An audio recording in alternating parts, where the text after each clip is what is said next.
Ya, kita di sini lebih terfokus mempelajari tentang mekanisme bagaimana tahapan-tahapan persidangan dalam hal penyelesaian perkara perdata di pengadilan negeri.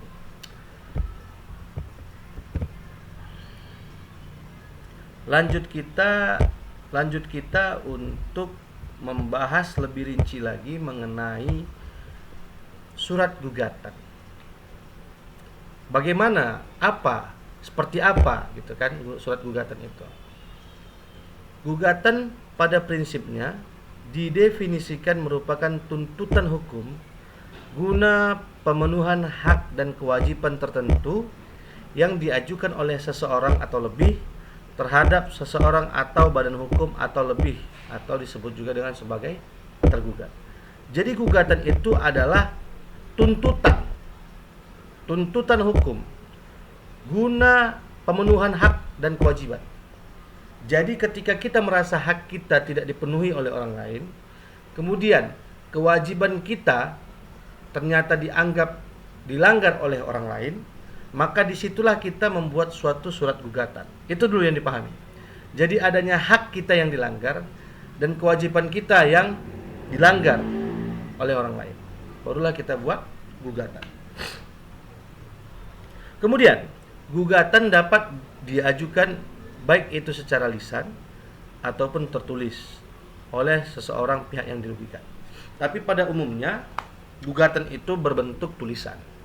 Karena bagaimanapun ketika kita menjadi praktisi ataupun bahkan kita menjadi orang yang katakanlah orang umum, ketika kita berperkara di pengadilan negeri yang berkaitan dengan perkara keperdataan, lebih umum itu berbentuk tulisan gugatannya.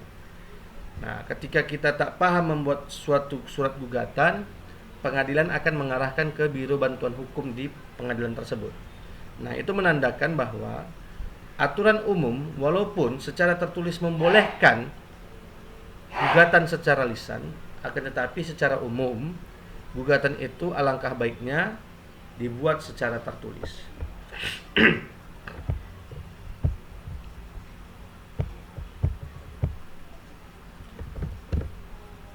Berikutnya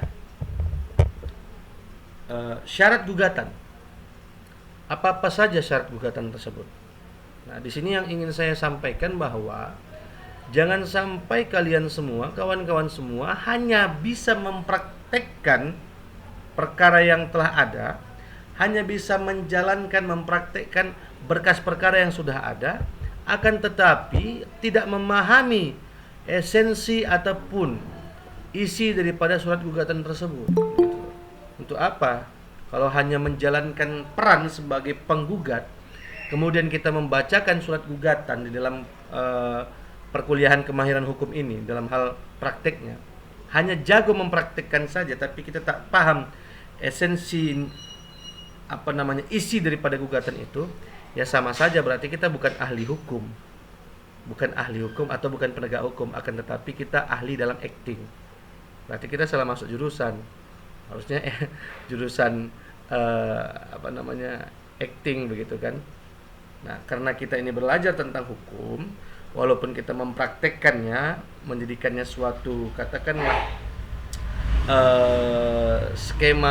sketsa dalam hal acting, tapi lebih spesifik lagi, kawan-kawan semua sudah wajib tahu bagaimana bentuk gugatan, bagaimana bentuk jawaban, apa itu replik, duplik, dan seterusnya.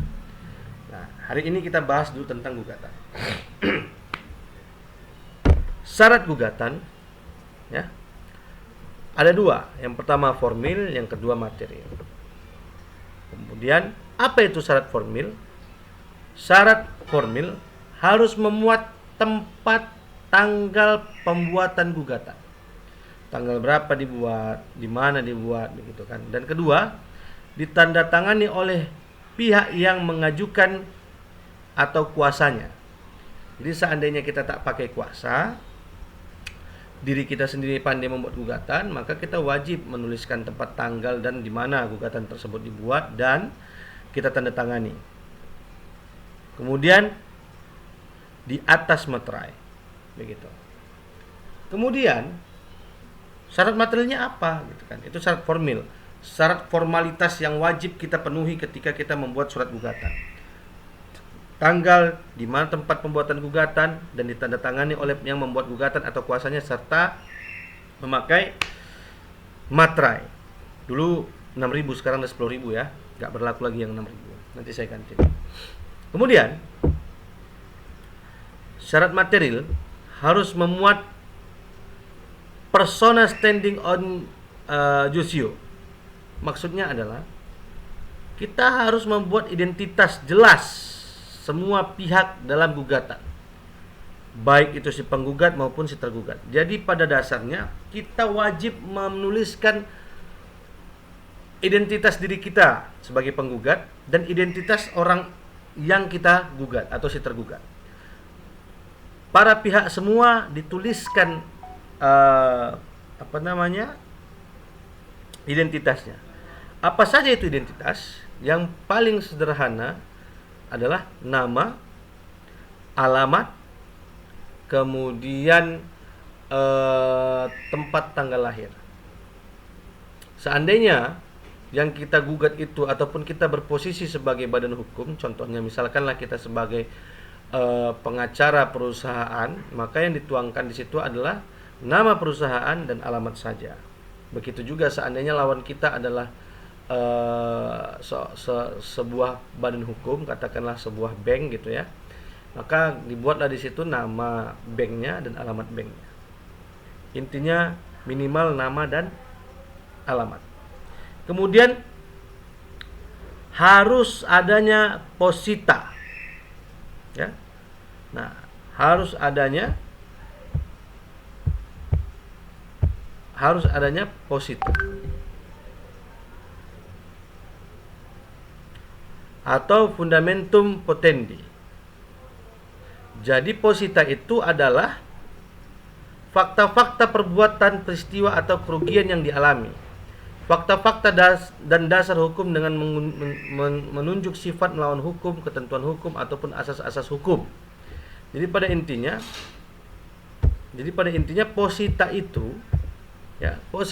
adalah sebuah rangkaian cerita, peristiwa dan fakta-fakta yang benar-benar tertuang di dalam surat gugatan tersebut. Jadi posita itu adalah menjelaskan bahwa pada hari ini tanggal sekian adalah benar pihak pertama atau penggugat dalam hal ini memberikan perjanjian kepada kepada tergugat dalam hal kerjasama bla bla bla, diceritakan dari A sampai Z sampai kepada konfliknya, sampai kepada konflik tersebut maka dilanggarlah ketentuan pasal undang-undang dan lain sebagainya. Itu disebut juga dengan posita. Istilahnya rangkaian cerita peristiwanya lah. Kalau biar lebih gampangnya, cerpennya, cerita pendeknya. Hanya bercerita aja dulu. Kemudian disandingkan dengan pasal-pasal yang dia langgar. Nah, baru selanjutnya petitum. Petitum itu apa? Petitum itu adalah bagian dapat merangkum semua tuntutan. Apa yang kita tuntut, apa yang kita minta berdasarkan kepada peristiwa yang telah kita ceritakan sebelumnya di dalam posita tadi. Atas posita tadi barulah terbit petitum, barulah dibuat petitum. Begitu. Setelah kita uraikan cerita, ada yang kita kita uraikanlah bahwasanya yang dia langgar itu adalah ketentuan pasal-pasal ini dan seterusnya. Barulah kita mintakan tuntutan kita kepada majelis hakim. Bahwa berdasarkan hal tersebut di atas, maka kami memintakan kepada majelis hakim untuk segera, misalkan begitu. Contohnya.